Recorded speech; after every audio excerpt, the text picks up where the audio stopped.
If everything had gone perfectly, if all the information that the controllers had gone smoothly to FAA command centers, if all the information the FAA command centers had gone smoothly to the military, if the Vice President's authorization to shoot down intruding aircraft had been communicated to the pilots, would it have been physically possible for the pilots, the military pilots, to have shot down the airplane that hit the first tower, the airplane that hit the second tower, and the airplane that hit the Pentagon? Assuming everything had gone perfectly, everybody was perfectly prepared, focused inward, scrambled, armed, all the authorization there, all the information there, would it have been physically possible for the military to have intercepted those three aircraft before they completed their terrible mission?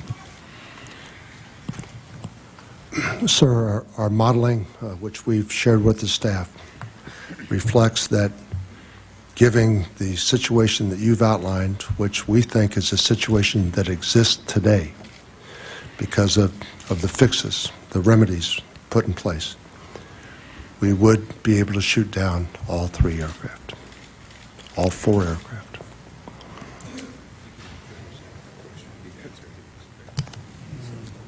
Would. Okay. Commissioner Field.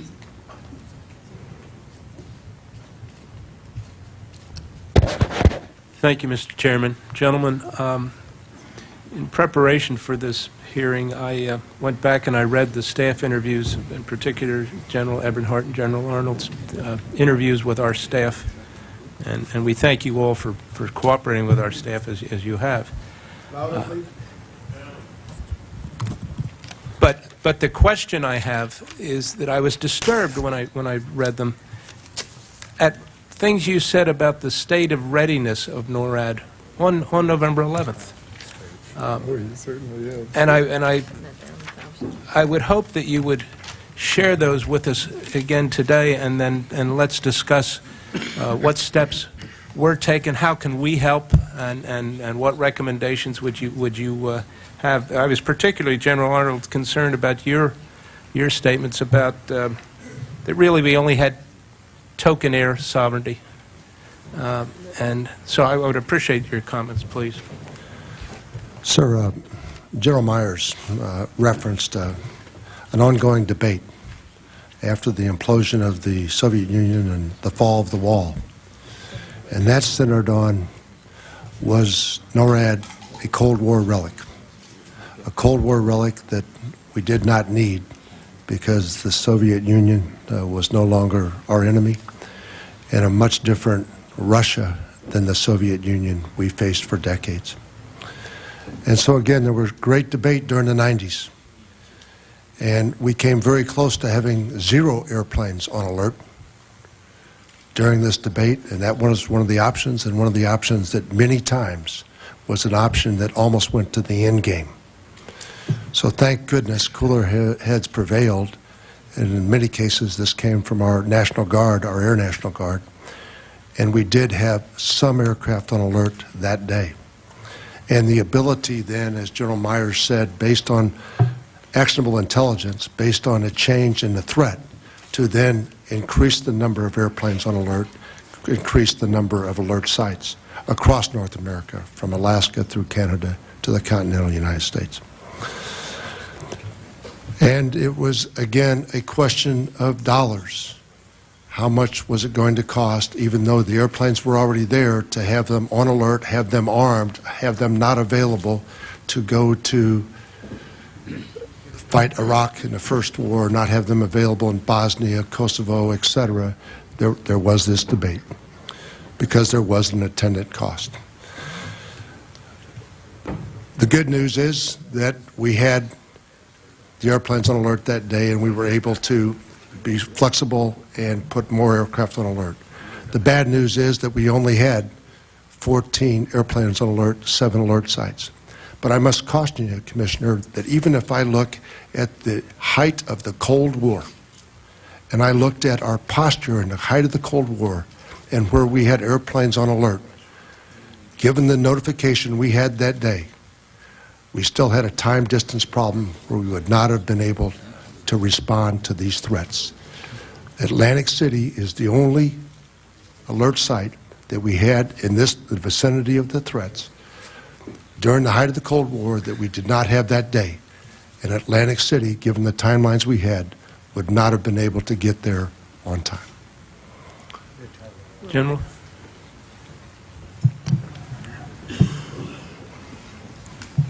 I was on the side of the argument, as General Eberhart remembers, that because I've been in the air defense business all my life, I was concerned about our air defense.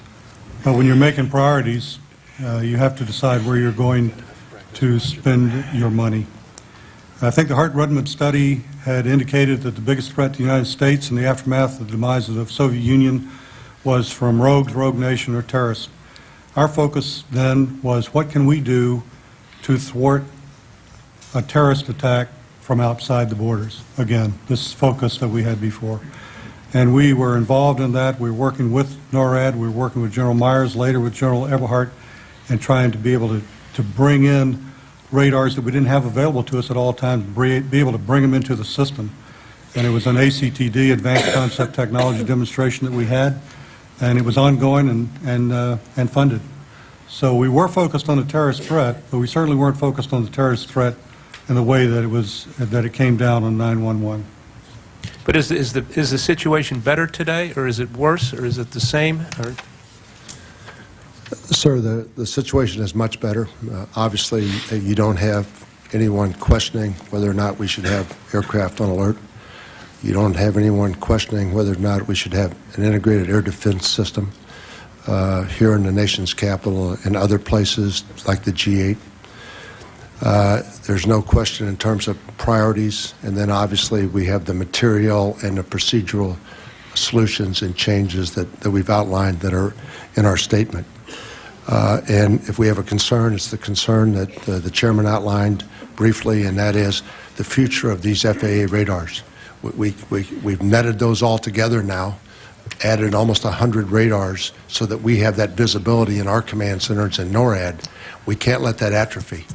And then we have to look for technology over time that allows us to even have better situation awareness of our airspace and the approaches to this nation and over this nation. And that's where I believe we really need to concentrate. But I also, I feel compelled to mention that NORAD's not the right way to work this problem. It is the force of last resort. If you use us, if we have to be used, if we have to take action, it takes a bad situation from getting worse, because everybody on that airplane will die. So, I mean, this is a stopgap final measure. We have to take it. We have to be prepared. But where we really need to focus is destroying these terrorist networks, not allowing them into our country. Don't allow them into our airports. Don't allow them on our aircraft. And if they get on our aircraft, don't let them take control of the airplane. That's where we must focus. Thank you, gentlemen. Thank you, Mr. Chairman. Mr. Chairman, I really need to re-ask my question because I think we've gotten two different answers from General Eberhart. I want to be fair to him and have the public understand, if I might.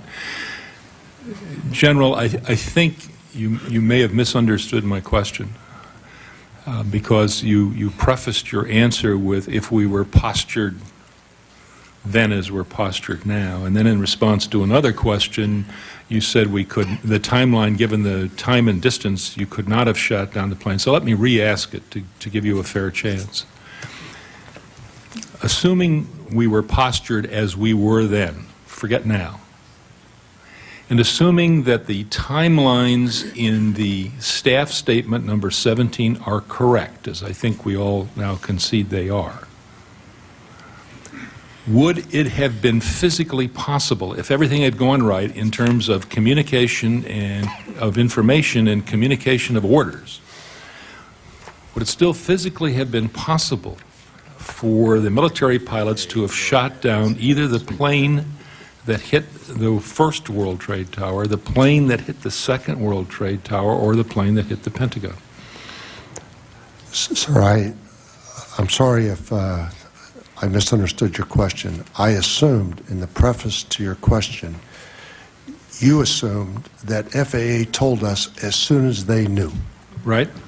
And if that is the case, yes, we could shoot down the airplanes. All right. Thank you, gentlemen. Commissioner Romer. The difference in the answers is that in answering the next question, I assumed that they told us when they actually told us on 9/11.